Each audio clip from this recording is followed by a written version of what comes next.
Hello, everyone, and welcome to RHAP's coverage of Australian Survivor v World. I'm your host, Shannon Guss, here almost at the end of this Australian Survivor World Tour. We are in our penultimate World Tour podcast, and there'll be more preseason coverage, and then we're actually going to start the season. But to talk about a great legend of the game, I had to get in another legend of the game. We are talking about Tony today, one of my favorite players of all time, and I thought, who likes plurality votes, big plays, huge strategy? And we have Andy Rueda here.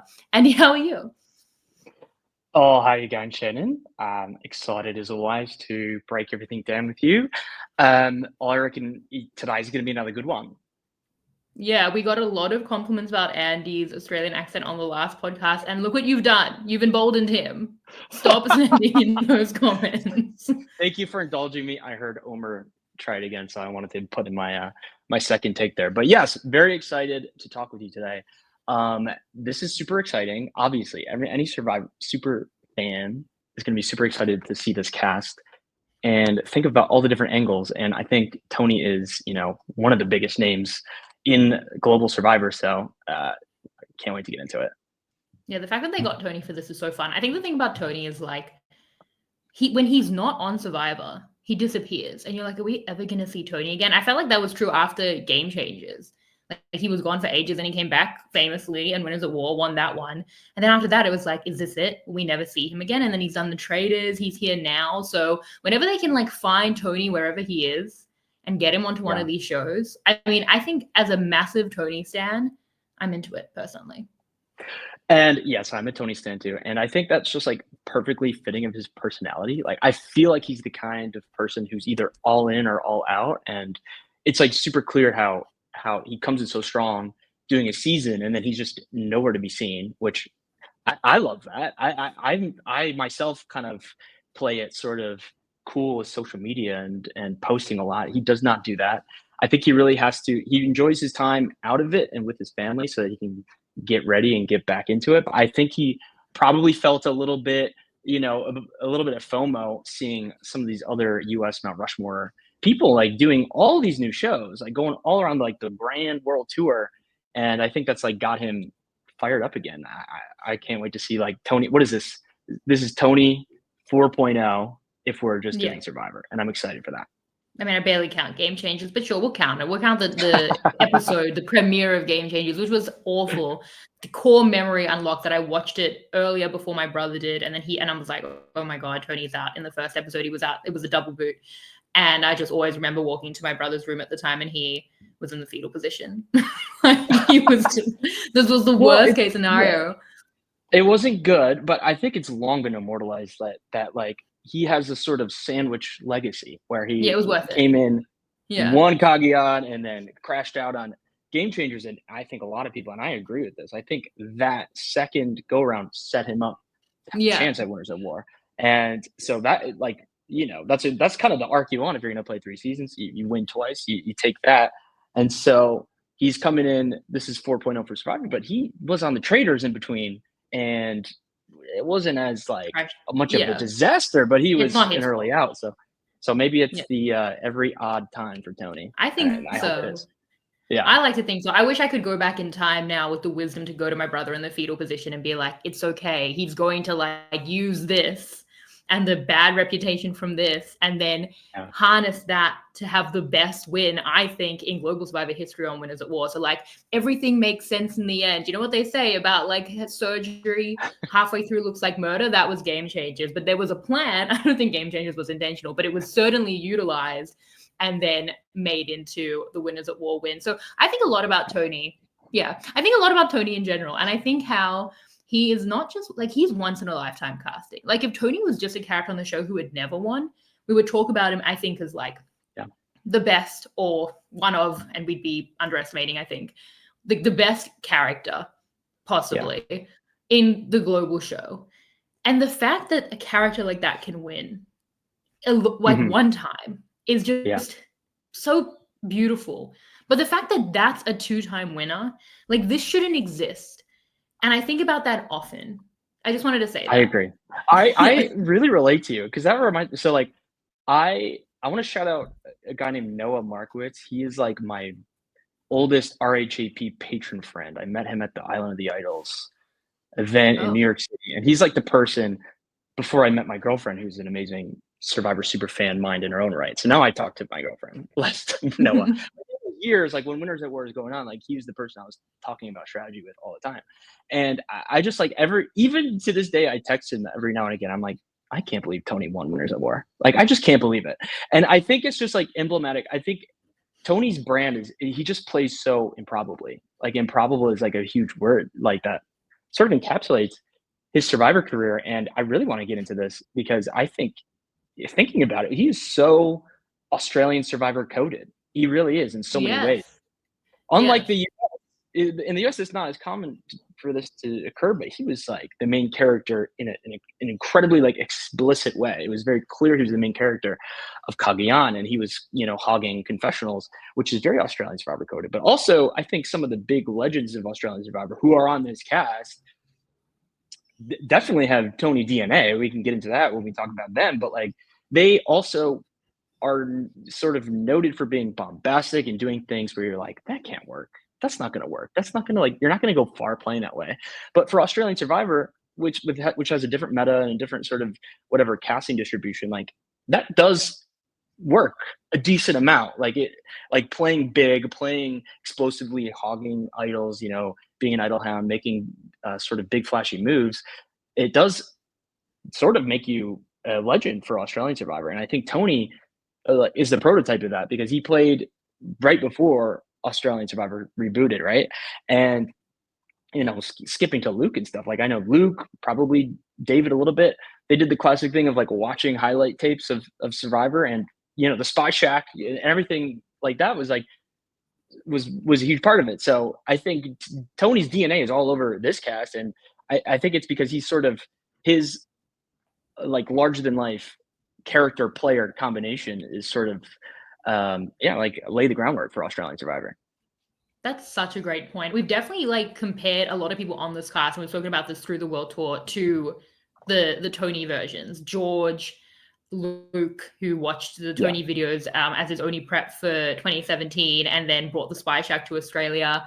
Kirby, who we said she and Ferris were a duo, or like the Tony Sarah duo, but both are Tony. Like Kirby's gonna love Tony, and she doesn't even know it yet. Like how much I think she would enjoy Tony if they can get to the same tribe. But I think why your point is so good is that it's not just half of the Australians on this cast. It actually is such a DNA for Australian Survivor, and I think that there are two reasons that it does well in Australian Survivor and that it's quite prominent in Australian Survivor. As we said, it was, well, this is different, but like it was born Australian Survivor in the shadow of Tony. Like Cagayan's happens in 2014.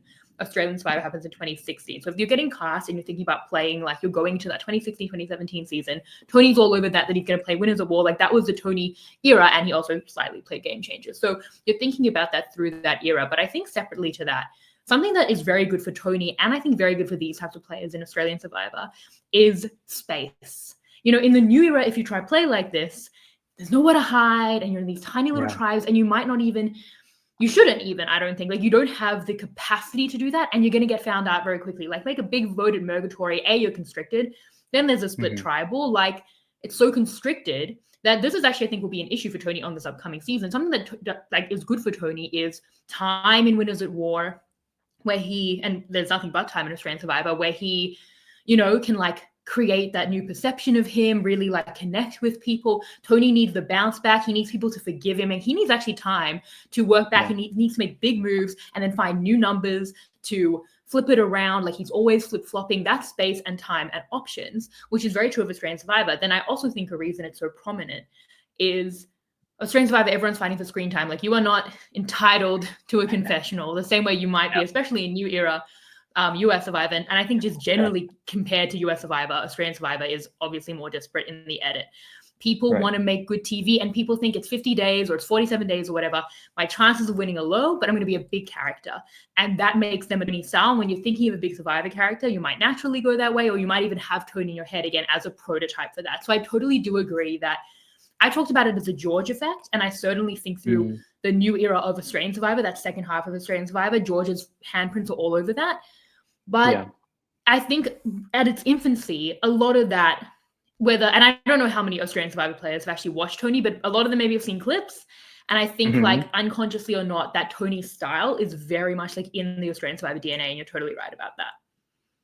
It definitely is. And I feel like, I mean, going back to like US New Era Survivor, I think that is the franchise right now that's, the players are stuffed with super fans. They really are for the most part. And they are like the New Era Survivor meta. You are watching other people's jury equity to a very, very sharp degree. And so that really contributes to the tall poppy syndrome that happens in sort of the end game crunch of New Era Survivor. It's really, really hard to get out of that and play a game like that and make it to the end and win. Whereas Australian Survivor, we talked about this last time we talked, but it's like there are fewer super fans, right? And fewer people maybe prioritizing that type of logic and thinking about that, and that does give the space and room for relationships and the strength of those relationships to take hold. For like a player like Tony is an explosive strategist, but like you mentioned, like I think all in all, he does have good social game. He gets in fights and he gets in the mix with people, but like he's got good social game. And he has the ability right. But he has the ability to like form strong bonds that he can really like lean on and rely on. So that's like definitely something he has in common with some of these players in Australian Survivor. I also think that, playing on a season like Winners at War is a really good experience for this, because this is, this couldn't be far removed from the New Era Survivor way of thinking, not to like compare, like make a value judgment, but it's just like, these players have all done it before. A lot of them have won, right? A lot of them have won before. But they're not going to be, there's just going to be a lot of egos, and in just like an exciting way. And the cast is stacked. And so I think that gives room for strategies like the Lions versus Hyenas type of thinking to take hold. And so, a player on Australian Survivor versus the World, like they might look at Tony, who arguably might have the biggest threat level. Who knows? Like there are a lot of players like that, but they might, there's just as much of a chance that they want to like use that to their advantage as a shield and whatnot, rather than getting him out first. And I think that gives him the space to, play his game in the first few days, and his position, I think, can be dictated by how well he plays, as opposed to like an sort of mitigated target level. Yeah, I mean, I'm kind of concerned about it, because I do think that he might have the biggest threat level, which is, a high bar. He's coming in playing Survivor for the first time as a 2-time winner, having won a season like Winners at War. That is very hard to counteract. Again, we can't blame the traders on him. He was a faithful. It's kind of a stupid game. Let's be honest. Like they thought he was. Like, they were wrong. Nothing, and no one had even seen that, by the way. That hadn't even been out yet. Right. So that's not really like game changers level threat reduction. Yeah, it's a footnote for his legacy, but I think something exciting about this Traders run is, first of all, he is doing this sort of up and down and up and down and up and down. So this is his turn to be up.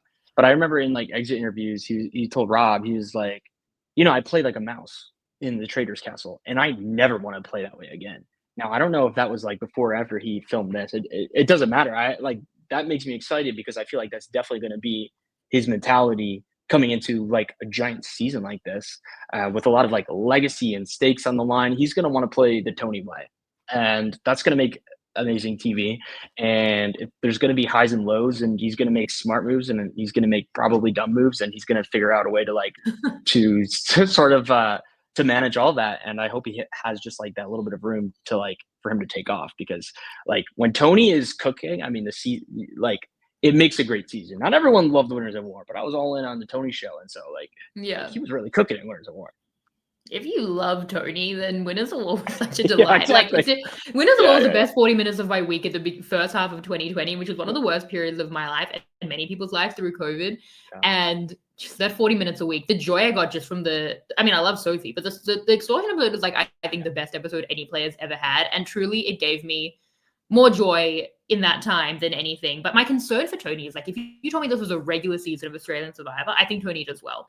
As we said, the space, the time, the options, big tribes, the bounce back opportunities, great for Tony. Harness some twists, harness some bag of tricks, wonderful. This is just so limited, and I don't know that he has the time to do the Tony magic, because and he's such a huge threat. And I also don't know if those connections and options are on his tribe, which we can talk about. I don't know how soon they might swap or merge.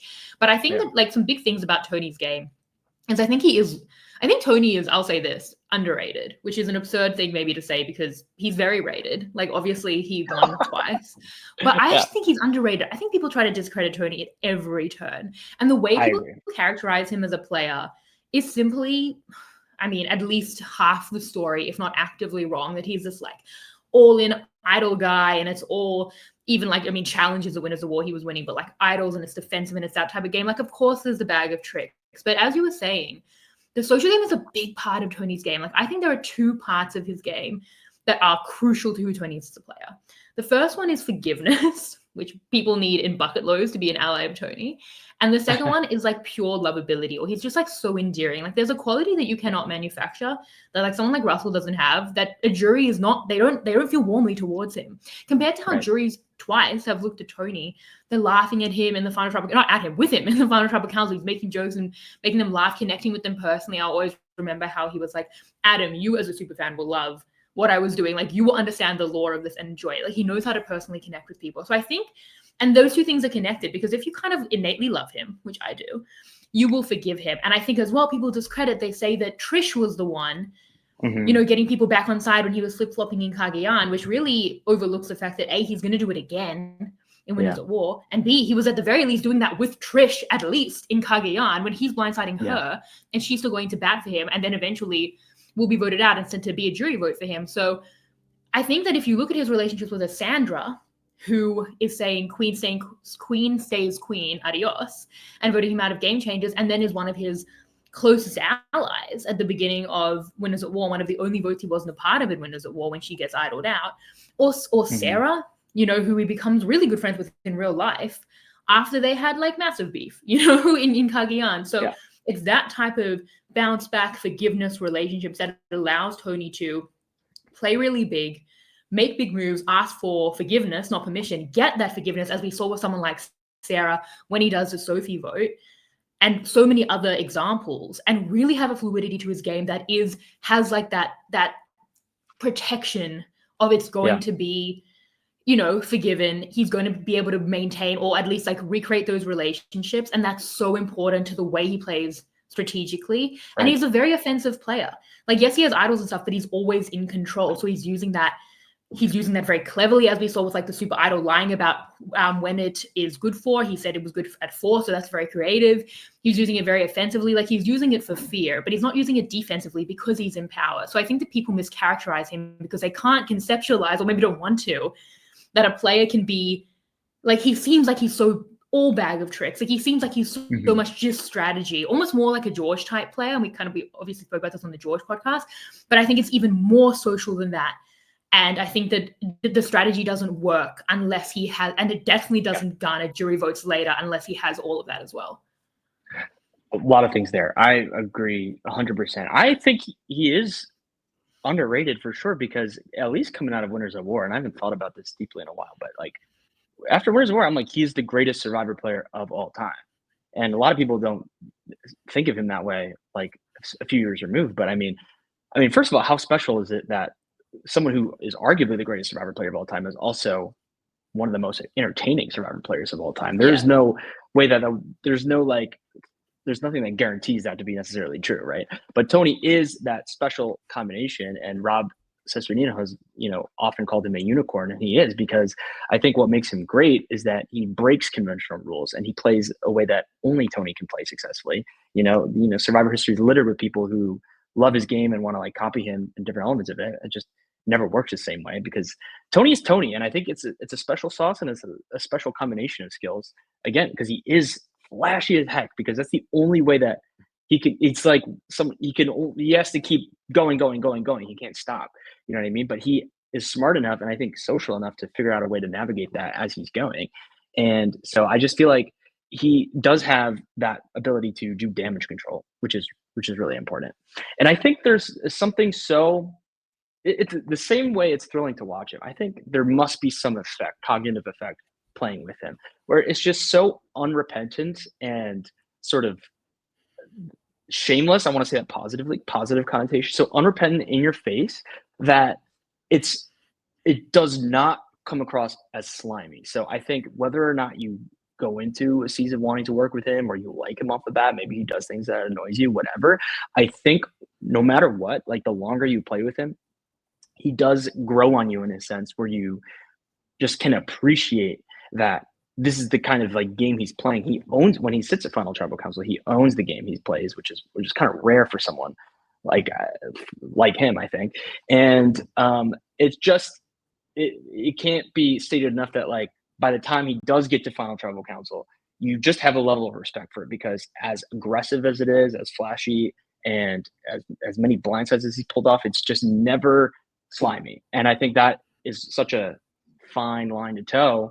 The fact that he was able to do it twice is just, it just speaks to something. I think like the only way someone like him could win twice is if there's just this effect. You, even when you see him coming, there's just this effect that you can't like, that you don't know exactly how to counteract. And I think that's like emblematic of the fact that he's like a really, again, a unique and special player. And that's where greatness comes in. Now I think a lot of people on this cast do have that rare quality, and that's why they were handpicked for this. But like, he definitely the main example of that. Yeah, it was funny because like I think that if you think about Australian Survivor, you would think like definitely don't play that way because it's so long and they'll get you and like just have no confessionals and then win what is often a final two, like with a less flashy game. And that is sometimes the way to go. You will get no confessionals. But if you're looking for screen time, if you're looking to have fun, if you're like, this is a difficult path in 47 days with 24 people, and it often does do well because there is that space, because you might harness advantages. I think like on the balance of it, it ends up like you have to be a certain type of person. You obviously have to play as you are, but like it actually ends up being more successful than you'd really think conventionally for the format. I mean, certainly in terms of like the big characters that we have and many of them on this season, which have like created that meta. And it kind of ends up doing like, look at like the last few winners we have, like especially like recently, right? Like Miles and Ferris, like David, it kind of has become the way to play Australian Survivor. Which that's what I was going to say. I don't know. Yeah. Even though it's like long form, even though it's 50 days, it's long form. I just think it's something to do with A, maybe the specifics of the format, and B, like the casting, where it is like, some people come in, they don't know what they're doing. Some people come in and they come in hot, and whatever balance they've hit, it does work for a lot of people. Miles played a big game. Ferris played a big game. You know, George played massive games and definitely could have won, right? Both of the times he played. And, you know, so, I mean, David played a massive game as well in All-Stars, but we can get to David and like the specific interactions that Tony might find on the season, but I do believe that so many of the Australian Survivor legends have Tony DNA. And I think when they're looking at coming in doing research for the season, DNA? What's the word? That should be better. TNA. Tony TNA? TNA. That's where I'm going. But when everyone's doing their research, I think they're expecting giant American names, and I think they're probably expecting either Boston Rob or Tony. And when we're talking about this sort of genre of archetype, where it's just like kind of like a strategic like men who are playing big games, right? It's kind of like you're either a Boston Rob or a Tony. It's kind of like a spectrum. It's kind of like lawful evil versus chaotic evil in a way. You're kind of one or the other. Tony and George are definitely on the Luke and George are definitely on the Tony side of things, right? David came in his first season definitely playing on the Tony side of things, right? He was just like an idle hound and like playing fast and loose.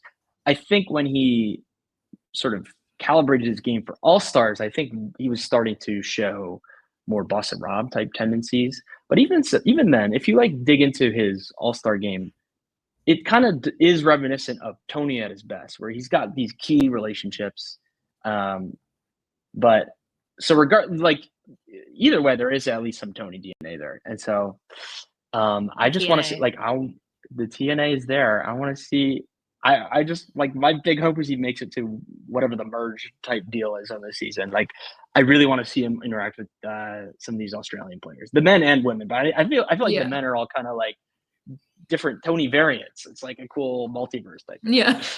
It is cool. I think look, David wanted to play like Tony. You know, he's doing like the Daisy move. The thing is, All Stars was not was not chaotic enough as a season to allow him to play like Tony. It was like the people he was with, it didn't necessitate it, and it wouldn't have allowed for it. I think David had to like cage himself a little bit to play a more mundane game to win than he would have wanted to. Seeing David play the way I think he's having the most fun was certainly in 2019, and that was certainly more Tony-esque. I also definitely agree. I love the spectrum of Boston Rob to Tony. You would think if one of those people isn't a traitor, that the other one definitely is. But anyway, those are my thoughts on Traitor season 3.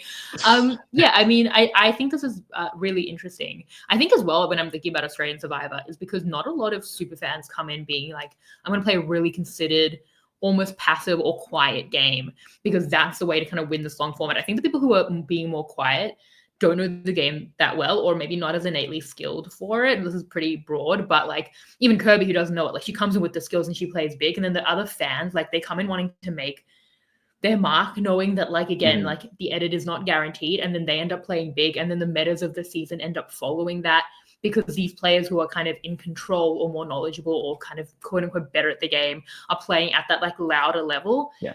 And that's certainly the way like the very modern meta is. So I think, I mean, that's the way like Titans v Rebels was. That was the way the Mars played and was rewarded for it. Yeah. So I do think that's probably the way, like that's why we see it going. So Tony's all over that. But yeah. We'll talk about play styles. Yeah. Oh, go ahead. Oh, sorry. I just wanted to No, you go. I would love to talk about other names. I could talk about this forever. And I don't want to be too American-centric, but I'm like looking at this cast. I feel like Kirby, she's kind of like Sarah Lucina. She reminds me of Sarah Lucina. She did the first time. She's more Tony. She's more Tony-esque in ways than I think. Like in personality, like the way she's more reserved personally, I could see it. But the way she played was Tony all over. I'm doing it, but I mean, first of all, on a vibe check, I do think she just kind of reminds me of Sarah. But listen, Sarah Lucina, like she pulls big moves too. You know what I mean? Like she's. Like she's but throwing decoy votes at your first vote is Tony. Yeah. Sure, fair. But I don't know. I compare her to Sarah Lucina, and that makes me feel like, you know, whatever. I think she might want to work with Tony. I think she's going to gravitate toward Tony if they meet up. Shawnee, I don't think so. I don't think Shawnee's going to have any. No, I don't think Shawnee's. That's my opinion. And George flashbacks. Like if she gets rid of George, I don't think she'd want to get rid of the other George that reminds her of George with Tony. Right. Because I don't know how much casting is thinking about this kind of being like this, like sort of a parallel universe type thing. But like Shawnee, obviously, I mean, in many ways, she reminds me of Parvati, like in a lot of ways. So Tony and Parvati, they've never truly played together. Like, and this is interesting and in its own right. Tony is playing with Suri and Parvati, but has co-occurred on seasons with them at best. They've never been on the same tribe. They've never actually been on any sort of done any gameplay together. So that's kind of like a big question mark. We could definitely get into that. But then there's a sort of bizarro Boston Rob on his tribe with Rob Bentelli, right? So like if we don't know how he's going to interact with people, we can kind of like sort of like squint and see kind of like different comparisons to be made. I wonder, and now just thinking about how he's going to do, like, because he starts off on this world tribe. There's nothing that's like, there's no part of this tribe that's like smooth sailing for him. Nothing that's like easy, because he's kind of in the minority in a lot of ways. Like there are only 3 Americans versus 4 non-Americans, 3 men as opposed to 4 women, right? So I don't think it's like the cushiest position for him to be in. I think he has to rely on this sort of like unknown dynamic he may or may not have with Suri and Parvati. How much they have time for Tony, like.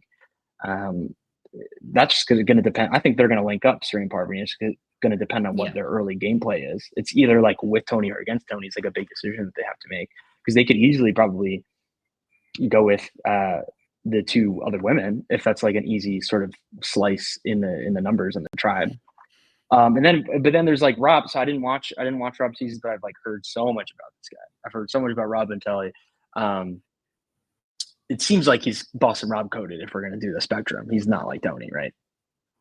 No, so I wonder. Gosh, no, Chaos is not his. That's not his brand.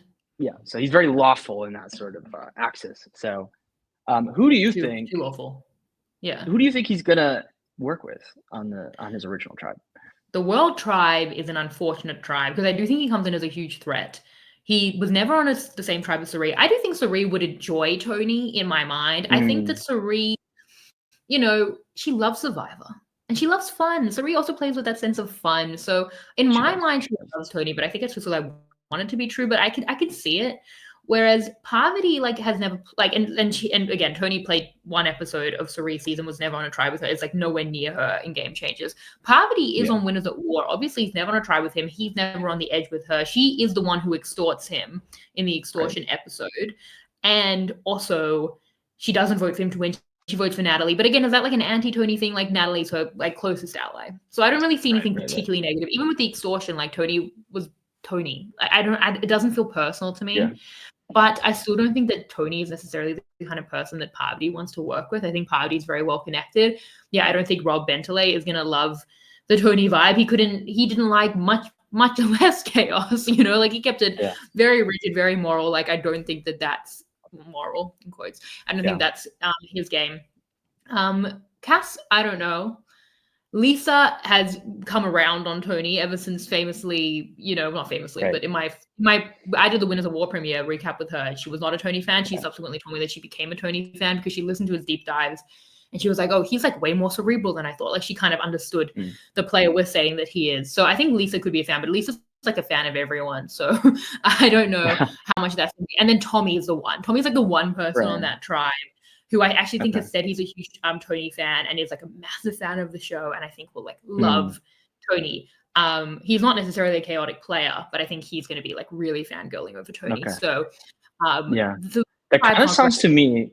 It sounds to me like honestly, maybe Tony's worst case scenario is if Tommy comes on strong and they like for whatever reason become a duo.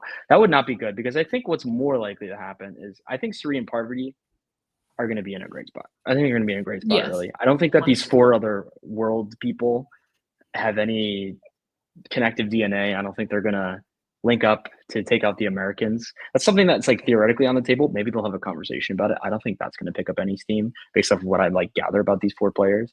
And so it's going to put Suri and Parvati kind of in the best position possible. And so their decision is going to be like, are we going to keep Tony around as a shield or just like a collaborator? I think something about Parvati in her later games is that she really does gravitate toward people that in which she respects their gameplay. I think she was on Dondi. I'm sure, that's definitely of note because David, she played with David. I think she gravitated right toward David after having watched him and seen that he's a big player and a big target and like as a good mind for the game. I think that made her want to work with him. And I think she is kind of in the zone to like play the Lions versus Hyenas games in which she definitely views herself as a lion. Suri definitely so. So just like my best guess is that Suri and Parvati will create a kind of a web of alliances on that tribe, and I think they might target just kind of like, oh, these people have no targets, like Tommy, Cass, like maybe Lisa. Like I know it's probably going to come to light that she's a winner. I doubt they know who she is, right? But I in that respect, I think Tony has some room to play. I wouldn't peg him as the first target on the tribe. I just think that they don't need him. Like they already have a lot of lions and he is such a threat and I don't think he's very connected to people and that's my concern. If he makes it to the Australians, I think there's a lot more, again, like these Tony Lights where it's, I think David would like him. I think Luke would love him. I think George will have reverence. I think Sarah will have reverence. I think Kirby, again, doesn't even know how much she loves Tony. Again, she's either Sarah or Tony. Either way, it works. Like, I think that she would have so much fun with Tony. I think if we're robbed of, like, Kirby and Tony getting to play together, it's very upsetting. And then there's what? Like, Shawnee, we don't see it. And Janine, I kind of think might, like, get sick of his bullshit a little bit. But I think that, like, the rest of the Australian tribe, there's a lot more there. Like, hopefully they swap quickly because I think that a lot of those people will, and not forever. I'm not saying that's a winning game, but I think they'll want to keep him around and have some fun with him for at least a little bit because it is so fun to play with Tony. I think that if you have never heard of Tony before this podcast, you definitely have in your head that he's a great player. We've gotten that, right? But I think that maybe there's 2 things we've missed out. Like the first is like, again, as we've said, Tony is a character. There's so much there. Like creating the spy shack. In like lying about being a cop and saying he was a construction worker. And then I think Jeff asked him like how survivors like being construction worker. And he said it is because sometimes people steal your tools. Wonderful. The ladder scene in Winners at War. This is what I'm saying, but like it's part of it because I think that's the enduring quality. But he's so much fun. It's so funny. It's so great. And then again, if you're listening to this, why do people discredit him? There are some gaps, some flaws, like less in Winners at War, which I think is like I think Winners at War is the best global game of all time. Especially now as we've talked about it through the series of like David v Rob v Tony as like the three that we would talk about. There's obviously like Kim and Boston Rob, but like those are probably the top 5. But I think I've come to the conclusion I think it's Tony and Winners at War. I will say my second favorite, what I think is the second best US Survivor game, is Cagayan. Like, I think Tony's win is only beaten in the US by Tony's That win. is very underrated, his Cagayan win. Very underrated. I agree, but the thing is, he is doing some things wrong in Cagayan. Like, he openly yelled out top 5 baby of his swap tribe, and people didn't like that. And that's a minority, and like they should have been targeted. But the reason that Cagayan is actually so impressive is twofold. One, he dug himself out of his self-made issues, and maybe if you put more criticism on making those issues, sure. But if you think about him getting out of it, how impressive is that? And secondly, there are things in Cagayan that are just more impressive than anything anyone else is doing. Like, he played 200%. And like we can talk about, like, I think that the best move to get into some of the moments, like him convincing Wu to take him to the end. Basically, it's going to be a final 2. Gets to a final 3, loses the challenge. His number 1 ally, Wu, can either take Tony and lose, was it 8-1? Or he can take Cass and win what probably would have been, according to the jurors, 8-1. It is a 7-vote swing, right? Yeah. And yes, we'll say yes. Yeah, because Tasha was going to vote for Wu regardless. And who was going to vote for Cass? LJ? Whatever. 7, 8, I can't work out the math right now. It's a $900,000 mistake. And the fact that Tony could convince Wu to take him to the end is, I think it's 3 things. And I'm happy to be hyperbolic on this podcast. I truly believe all these things. I think it's the best move of all time that Tony makes. I think it's the worst move of all time that Wu makes. And I think it's the best moment in Global Survivor. That's how I feel about that. Wow. Moment. We're getting hyperbolic. But that's how I feel. You picked the right person. Because I'm so on board with that. I want to talk a lot about that one move, convincing Wu to take him to the end. But no, there's just something. I think one of the reasons he gets discredited a lot is because it just doesn't look like it's good in the real time for a lot of different viewers. And I think this is something he was battling since the preseason interviews of Survivor Cagayan. And just the way about him, I think everyone thought he was going to be an early out. They started to see him play. They thought that, all the things he was doing, or lying about, being a cop to Sarah and doing all this stuff. No one thought it was going to work at all. No. And it's only with hindsight you can sort of see, without being results oriented, right? I think in hindsight you could see sort of the magic behind it. And I think a couple things that I just like place on a pedestal when it comes to Survivor players is like creativity, which he has in spades. We could talk about all the creative moves he's made, all the different trends he's set, whether it be the spy shack, whether it be the very smart things he's done over his career. And then also agency. And I just feel like he has the rare quality of being a pace setter, and he can dictate the pace of the game by himself. And it's because he does a million things every day. And some of them are mistakes, like objectively top 5 baby, just like that was not good, but it was just one of a million things he did that day. And if you do so much, you can go down, and then you can bring yourself back up, and because you're the one, like, sort of, you're the straw that stirs the drink. And I think that's a sort of a quality about him that makes his game repeatable in a way that a lot of people don't see. And so I am totally right there with you. And I think he's proven time and time again that he really has the sauce when it comes to Survivor gameplay. Convincing Wu, that was not a highly creative, chaotic, spur of the moment thing he came up with. That was a 39 days body of work, someone he was on his original tribe with, a relationship that he kept intact as he was doing all of these things. I think he was intentional in letting Wu in on a lot of those blindsides that happened over the course of Cagayan. They built a rapport. They built a social relationship. Like, this is the bread and butter of Survivor. And then you said earlier that people discredit him because Trish did a lot of work. It's like, well, it is elite gameplay to find the right allies for your game. He fostered that relationship too. That was another person on his original tribe that he built a special social relationship with, where she was doing a lot of his dirty work and doing a lot of the stuff that, sort of buffering his weaknesses with her strengths. That is such a credit to Tony, right? So I'm like right there with you. We can like be extremely hyperbolic on this podcast. I love it. Like, I think there's a great argument there's a great argument to be made that it's the best move of all time based off of like the sort of criteria. A lot of people talk about this. It's because it's like he went from a loss to a win. You know what I mean? Like it's so clear the results of the one specific thing that he did. In that respect, I do think it's iconic, and I think it's the best version of someone in the final three taking the wrong person in the final two. There are a few of those. I think Tony convincing Wu to take him is like the most iconic and sort of the best, most intentional version of that from what I remember. And so like you can say he's not your cup of tea. You could say that Tony is not your thing, and I've heard that a lot, and that's valid. But like for him to do it twice in the manners that he did it both times, you just can't. I mean, you just can't discredit him to that level. You can't just look at him as anything other than an elite Survivor player. And what's special about it is that it comes with all of the rough edges and the flaws, which just make him the best character of all time.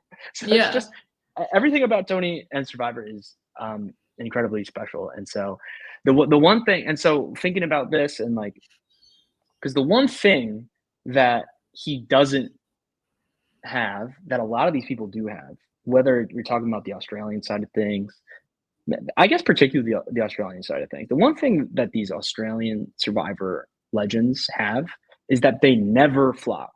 They never miss. George makes it far both times he played. David, David you're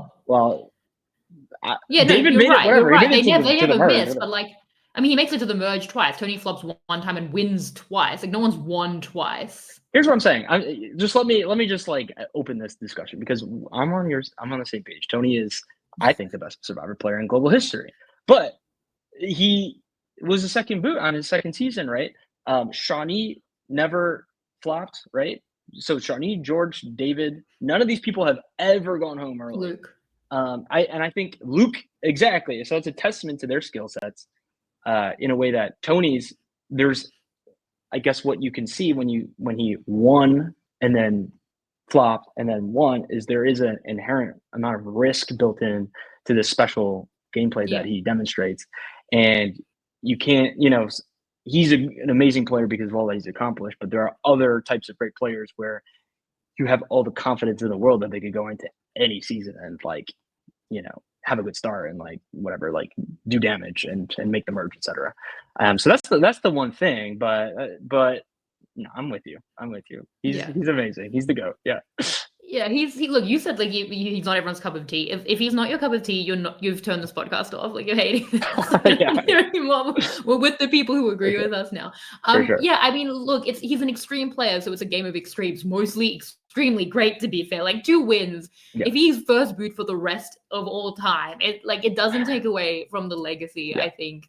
2 wins, let alone the 2 wins that he has had. Where I think there's in those 2 wins so much there's so much like versatility in the skills. Like I love what you said about the Wu move being the bread and butter of Survivor. It is because it's people, like it's not flashy. It's just knowing Wu and what Wu makes Wu tick and how he sees himself and how he sees the jury and how he wants people to see him and like completely working on that. And like the fact that I think like Wu's move is the worst move of all time with all of these other like binary win-loss moves, you take the wrong person to the end. Like Sean takes Shane to the end, and I do think that's a terrible move, and it is a win-loss move, but she, like, to be fair, does almost beat Shane. It's 5-4.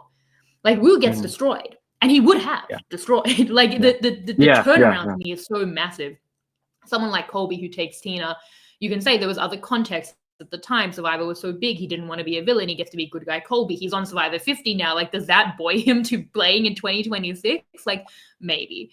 So there's other factors, whereas this is just nonsensical. And if Wu's making the worst move of all time, then surely the person making him make that move is making the best move of all time. And all of that together is like historic in Survivor. And that's just people.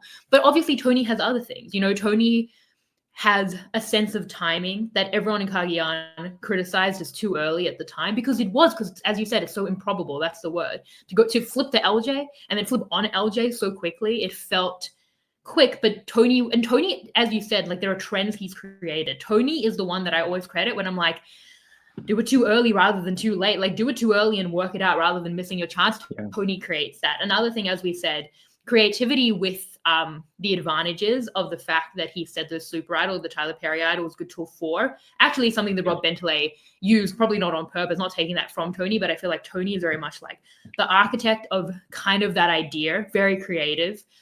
And then like using Spencer as a shield very late. We talk about that all the time. Like he created that. There are things in Survivor strategy that people use all the time as like these building blocks of strategy that are Tony. And that's just from the first season. Like going into the second season, by the way, like he's voting correctly, and like he's controlling every vote in Kagiyan. In Winners of War as well, like fully in control, as we said, other than the Sandra vote, and her being idled out, and I think Ben quitting, completely in control. In Kagiyan, and in Kagiyan we saw all of that. In Winners at War, we see, stop me if you've heard this one before, creating a plurality on a split. Like the extortion episode is so good because so he's extorted. What happened? Yeah. Okay. He gets extorted actually by Parvati and Natalie, I think. Where what's going to happen is he's going to need to get, what was it, 3, however many fire tokens he needed. It was the final 9, right? He needed 6 tokens. He had 3 in his pocket, and he had 3. So he got from Ben, Nick, and Jeremy. He's about to vote without Ben. He's about to blindside Ben and taking out Sophie. He still gets the fire token from Ben and Jeremy and Nick. If he doesn't get the fire tokens, he will not be able to participate in the challenge, and he will lose his vote. He gains back his vote in order to create was a 4-3-2 on a split to take out Sophie, who was running the game, who had an idol. It's so good. And to be sitting here with someone who did a similar move in Operation Italy, which was the same kind of concept of coming over the top of a split. We're talking about this a little bit beforehand, but for me, there are like things in that show these skills for the game, which is you need to have all the information. Like Tony's in the majority in order to pick up the people on the bottom to make the move. So he has all the information and he can use it to like thread the needle of these fine margins for a plurality vote. You need to have the relationships where he can go to the people on the bottom and not be sold out. Like, hey, I've been at the top. You've been, and he has like such a great relationship with Jeremy that I love so much working across the aisle with Jeremy, that he can go to someone like Jeremy and, you know, take someone like Nick and work out the right people to do this with and have them not sell him out. So it's knowledge, it's relationships, and then it's the power of the blind side. Because if one thing goes wrong, if they realize what you're doing, don't split the vote, not let alone Sophie had an idol, then it goes wrong. So for me, that's kind of in different ways the bread and butter of Survivor, because it's knowledge, it's relationships, and it's the power of the blind side on this larger scale here at a final 9 for what I think is, to me, one of my favorite moves of all time, and his crowning move as the winner of Winners at War. I think that's like the one move, but I think in general for Tony to win Winners at War against the Edge is another so impressive thing. People say like, oh, he had to win Fire. I'm like, Fire is nothing compared to the Edge. Like, I think the fear going into Winners at War was just like we saw Chris Underwood do. Someone would come back from this broken format of the Edge, be pals with all of the jurors, come back with an idol of the final 6. It's absurd that that's even a mechanism of the game. And Tony wins against that broken power that completely disadvantages him. What a win against that format. There's so many things just across those 2 seasons. Like, to win twice, to win in Winners at War is amazing, but the way he does both, I love Tony. I love doing this. Is so much fun. Let's just I'm glad we're in the mood to be hyperbolic, because so now that like you got the juices flowing, I think that Tony's Winners at War game is the greatest game ever played, the best win of all time. And the extortion move, it might be the best move of all time. Like it really might, because the more you talk, he's competing with himself. He's competing with himself. His own move on Woo. There's nothing about Winners at War. There's nothing about Winners at War that benefited Tony in terms of the format, in terms of who was there, in terms of the twist, in terms of anything. He didn't have any luck in Winners at War from everything that I remember. He was so unlucky. He was very unlucky. All of the Edge of Extinction crap, there's so much that he's faced that involves that. First of all, the extortion attack is just wild. Like, he was the victim of the extortion move, right? And he had to just be on 20 to make that move happen. I want to talk more about that move and why it's the best of all time. But the other thing about the Edge of Extinction is that Natalie Anderson pulled the 98% Chris Underwood, in the sense that she comes in late after building all those social relationships on the Edge of Extinction without the pressure of voting anyone out, just gets to make friends. And then also the thing about the Edge of Extinction, why it's a broken twist, is that, okay, so with Chris Underwood, right? the people who were about to become the jury sat each other down, and Chris Underwood is in that discussion, under the premise that he gets back in the game. The people who are about to become the jury sat Chris down and said, if you do X, Y, and Z, you will win the game. That is something that is just a completely broken and unfair benefit of having, knowing exactly what the recipe might be for 2 or 3 moves. You just have to do that. You just have to follow the script, and you are going to get these jury votes because that is as it was laid out by the people who are literally the jury that you've been spending time with and like catching fish for. Natalie Anderson had a lot of that going for her. She really did. I remember, like, go back to Boston Rob's voting confessional. He's like, hey, I said if you did all that, then you would get my vote, and you almost did. You just didn't get rid of Tony, right? Basically, she had the same momentum going her way based off of the imperfection of that twist. And Tony was able to counteract that just on the strength of his own gameplay across those 39 days in which he was battling things that were going wrong and unlucky situations and a massive, giant threat level going in. And so, okay, all right. Winners of War, Tony Winners of War. So I think one of the best confessionals of Survivor. Now, I'm not going to call it the number one confessional. One of the best, most informative confessionals. Do it. Go all in. Survivor history is the premiere at Winners of War when Tony is doing like, hey, like I have to sort of improve on my Game Changers game. I have to lay low. I have to build some level of trust by like staying at camp and just being a sort of a good soldier, and people's guards are going to go down and down and down and down, and then I sucker punch. And the fact that he was able to follow through on that perfectly just makes that, I think, the perfect, how every winner kind of gets a winner confessional. That's like the perfect one, and it sets it down because it was right at the start. Plays an amazing game up to the point of the extortion. This advantage does not go his way. He gets attacked, and he can't compete for immunity or vote on a pivotal vote. He is absolutely at the final 9. He is the definition of a swing vote. There are like these groups. It's a little bit amorphous because it's Winners of War and stuff. But essentially, there are 2 options, and he is in with both of these 2 sort of blocks. He needs tokens to be able to input his swing vote, and he gets the tokens from the people he's about to vote against, not the people that he has to get from 2 different groups. Yeah, like something like that. Something's crazy. Different, because he does vote with Jeremy and Nick, but they don't. I mean, well, Nick's, to be fair, going to be with him on both. Jeremy at the bottom has to trust that Tony's going to go with him, even though Jeremy's been at the bottom. Ben's with him at the top. There's no way, like Jeremy and Ben aren't going to vote together, so there's no way that the 3 people he's getting tokens from are all going to be benefiting from him getting the tokens. Like he's going to have to go one way or the other with at least Jeremy and Ben. And the way he does it is he gets them to believe that he is with them so that he can get these tokens from them. He's not tricking them like it's like the beads on the thing in Survivor 43. He's like, hey, you need my vote tonight, so you need to give me these tokens. And he Ben did votes not for vote Jeremy, by the way. Right, exactly. Yeah. And so, and there's kind of, again, it's kind of there is a sort of 2-group situation. This is another incredibly valuable Survivor skill. He is able to come up with the secret 3rd option that is best for his game. Nobody was targeting Sophie until he drops the name in the evening before Tribal Council. And he's like, okay, I could go with this group, or I could go with this group, or I could do my own thing and vote out a target no one's thinking of.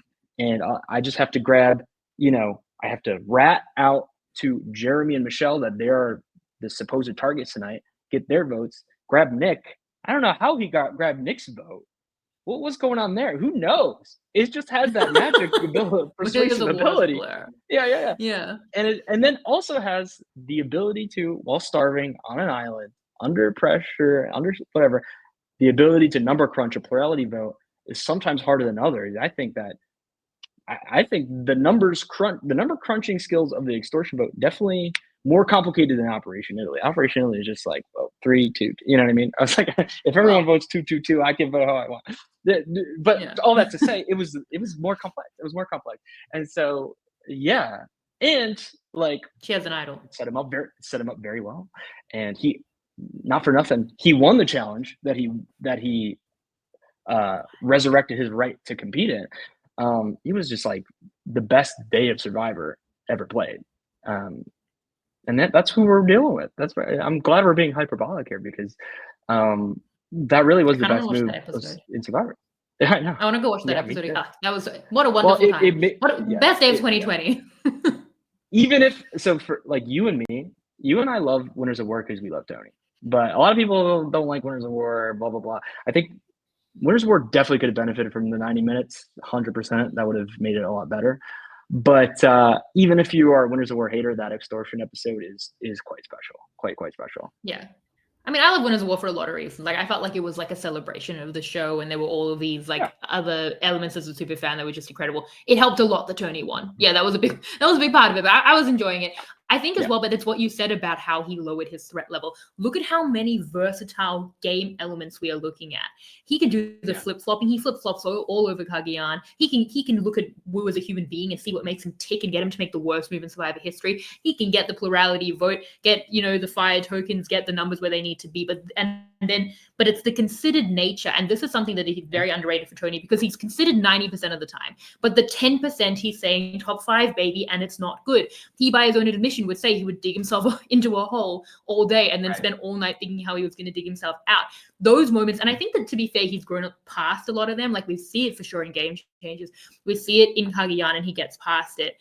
We don't see a lot of it in Winners at War, but like those moments make people think that he's a very emotional, like volatile player who's not very cerebral and not very considered, but actually he is. And I think that he has been even more of that, more than the 90% in his recent game. You can't even say that's untrue in Traders, which was nothing, but like, I think that the way that he was managed to look at the way he's perceived and really bring down that threat level, even after Game Changers, no one gave Tony a chance. He was still Tony. He'd still played Kageyan and won it that way when he came into Winners at War.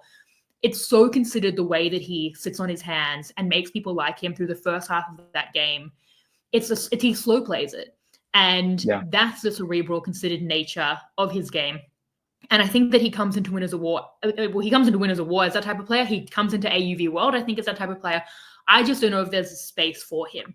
Like, I'm still not high on his chances because I think he's not connected enough. He's such a huge threat. He doesn't have the space and options that he needs, and especially on his starting tribe. It's clearly not because I doubt his skill. I'm not high on his chances. I don't know that lightning can strike 3 times is my thing. But he's so good at making lightning strike, but I still think, underestimate Tony at your own peril always, but I just can't see that this is his game and his season. But Australian Survivor, we said that about Winners at War and Kageyan, so I don't know. Yeah. And Australian Survivor, it is a place where lightning strikes. You know what I mean? Like the big sort of magical type players, like always go on a deep run in Australian Survivor, at least from what we can tell. Maybe that's like survivorship bias. Maybe like Max was going to be a special player and it didn't. Do you remember who that is? I don't think so.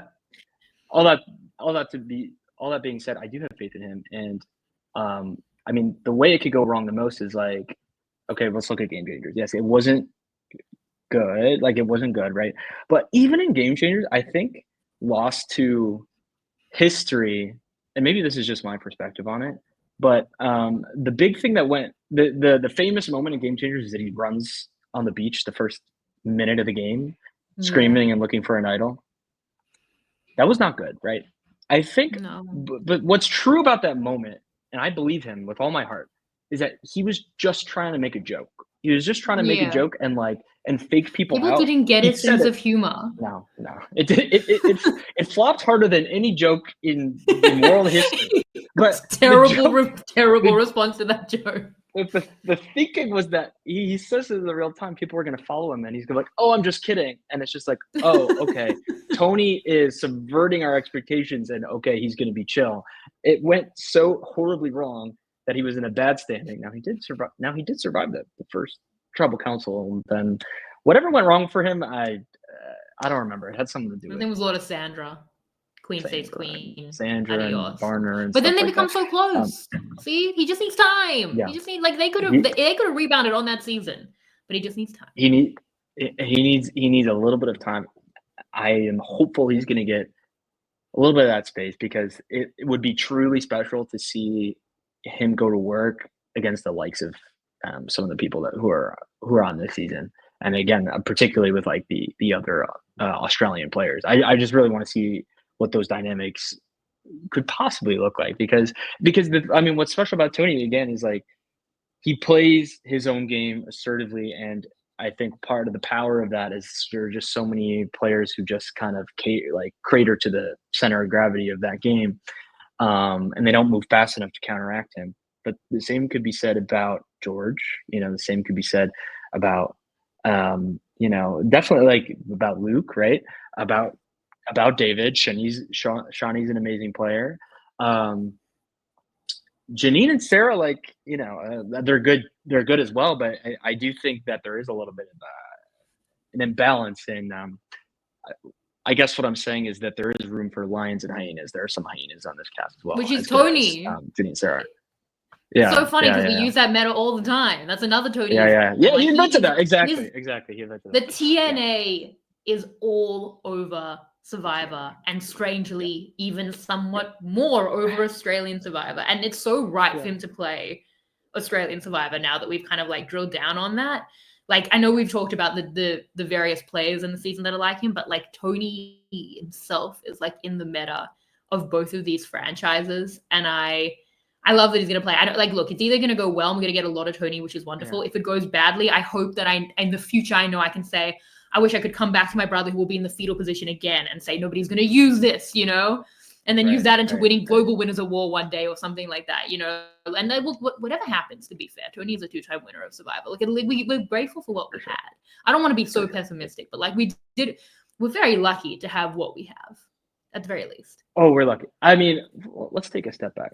Like post-COVID, think of how many incredible things we've seen. Like my Survivor US Mount Rushmore is Boston Rob, Sandra, Suri, Tony, and Parvati. That's not even really my personal opinion as much as it's just kind of the objective sort of reality of the people who have endured as the biggest legends of Survivor, characterized by the fact that they're all on these like other shows and other versions of Survivor. And it's just a really, really cool thing. So I'm pinching myself that we get to see Tony play with Suri and Parvati and George, etc. But we're just kind of like living in that time right now. Because like I was like, my mind was blown when Sandra came on Blood vs. Water. You know what I mean? So it's like, this is like, it's really cool. I'm so glad that Tony is someone who's in the mix to keep playing on these shows. And hopefully this goes really well and he can go do something else. We'll be next for him. I don't even know, but Big Brother. He could do like a House of Villains. Would I watch it? I'd rather watch that than Big Brother again. Because I was like, Tony's like a Suri where like I'll watch it for Tony. It's funny because it's like, wow, Australian Survivor really nailed it. Like Traitors really nailing it, but they are just going for like the conventional picks, and the conventional picks are great. Like, no, it's a wonderful job. So right. This is so exciting for me. Sandra's already been on Australian Survivor, and then like Suri, Tony, Parvati. I think that's it. I think that they did the top 4 for me. I think that like what a I'm sure they want Boston Rob.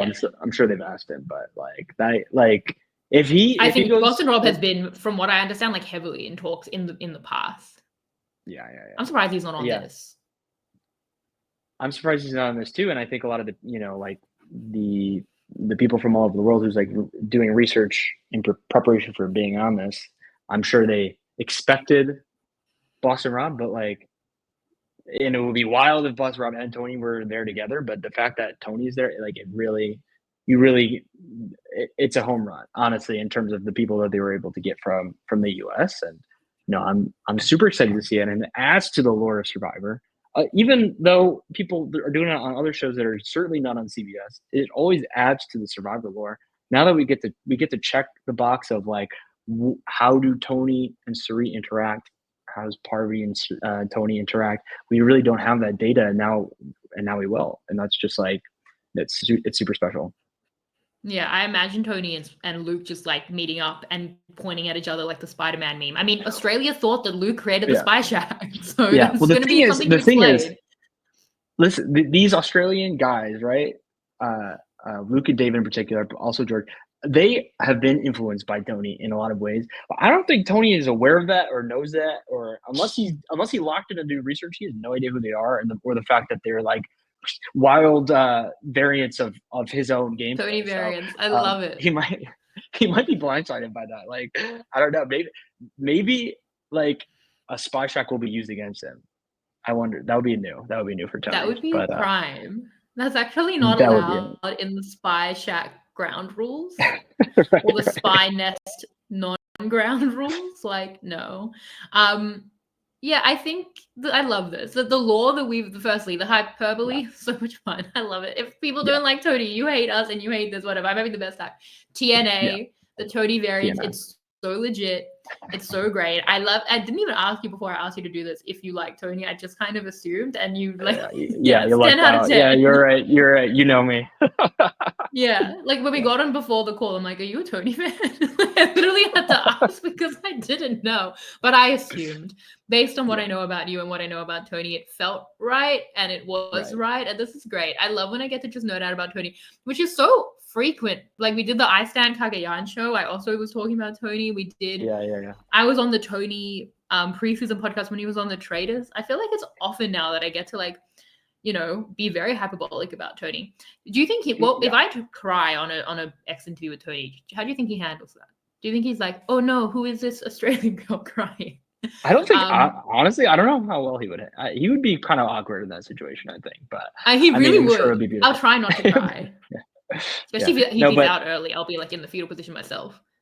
It'll be fine. You'll do your thing. It'll be an incredible moment. Hopefully it doesn't come until the finale. But like we said, just to like, we said it all podcast, but I mean, he's to me like the number one Survivor legend, just in the sense of how influential he is. More than there are names that are kind of like bigger than him in the zeitgeist, like Boston Rob, but like compared to Tony, like Tony is so influential just because Cagayan is such a immortal landmark season because of him and some other good characters and memorable characters, but like it's because of like Tony being the main character of that set off a whole new era of Survivor, because Cambodia came right after that with the gameplay of Cambodia, I think heavily influenced by Cagayan, and that kicked off the whole 30s.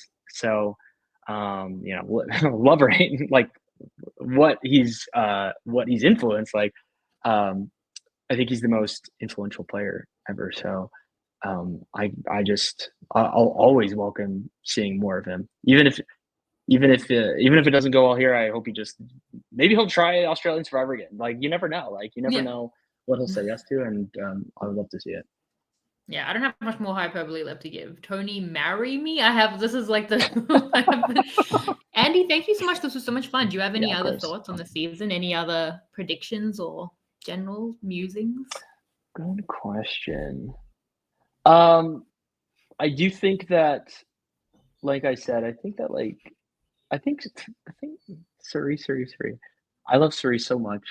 She always goes on such a deep run. I think she's set up to do super well again. Like I do not expect her to be in danger at all.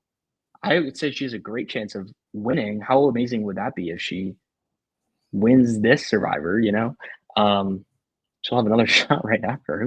Who knows? But like, I feel really good about Suri's chances. I'm really excited to see it. I'm excited to see not only how they play Australian Survivor, but how they're edited through the lens of Australian Survivor editing is going to be really interesting, because it's quite different, right? So I can't wait to see. There's so many people I can't wait to see interact with each other. So like I'm happy this exists. Like this is really cool.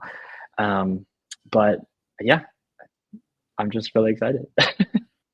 Yeah, well, thank you so much for coming to the podcast. I'm getting excited through these preseason podcasts. I hope people have been enjoying it. We only have one more left, we have one more on the world tour, which will be Parvati. I'm currently 3-timesing Traders Season 2 to get caught up on Parvati's Traders run, and that'll be with Puya. So we're going to do that. Every other player has a world tour podcast with an expert where we talk about their game and their chances. That's all in the We Know Global Survivor feed. WeKnowGlobalSurvivor.com. Follow me at Shannon Gates. Then we're going to have more preseason podcasts. We're going to have a draft with the recap bitches, Puya, Mike, and Chappelle. We are going to have a podcast with Rob, getting even more excited for the season. And we're going to have If a Look with Bryce. So that is going to be in the week leading up to the season. Then the season will start on August 17th, and then it'll be over way too quickly, but we will be there with daily recaps on the episodes with Puya, Chappelle, and Mike. We will have a weekly coverage with Rob. And we will have hopefully as many X interviews as we can get, if not all the X interviews, which is believe me, I'll be there at any time to do any of these X interviews. So hopefully we get all of them. But Andy, thank you so much. This was so much fun. Tell people where they can find you. So I'm at Instagram at Andy D Rueda. And also I am back on twitter.com under the same handle. I am tweeting sparingly about Big Brother 27. I am following along with Big Brother. The season's been okay at best, but kind of like not offensively bad, which is interesting and of note. But so I'm kind of tweeting about Big Brother there. You can follow sort of what I'm doing on Instagram. I just got back from a really great weekend trip. Survivor 47 cast did a reunion in Michigan, and we went backstage to see the Bare Naked Ladies.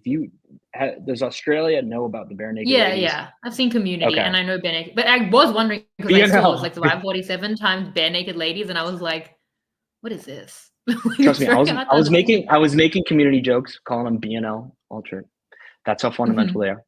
And Sugar Ray as well, if you're a Sugar Ray fan. And it was really cool. I'm very lucky to have played on a season that was a really good season, in my opinion, but also like full of just cool people that are fun to hang out with in real life. And it just makes me feel very lucky. And I'm also feel very lucky to do stuff like this from time to time. So thank you again for having me, Shannon. And we'll definitely talk soon. We should definitely talk maybe in the middle of the season. I'm down for it. Let me know. Yeah, well, the middle of the season is going to be like blink and you'll miss it. That's my concern, is that it's going to go by. Fair. So I'm like pained that it's over. You know what I mean? It's like I'm already. You can tell I'm already doing the season isn't going to start for a couple of weeks, and I'm still like, it's already over. You're already mourning it. You're already mourning it. My fingers. I am. I'm like it's supposed to be. Why can't we get one a week and do it for the next 2.5 months? But anyway. It's fine. It's going to go quickly. We're going to enjoy every single second of it. But thank you so much, Andy. This was so great. Love talking about Tony with you. Thank you all for listening. Thank you to our team behind the scenes. And I will see you next time. Bye. This is RHAP. We know reality TV.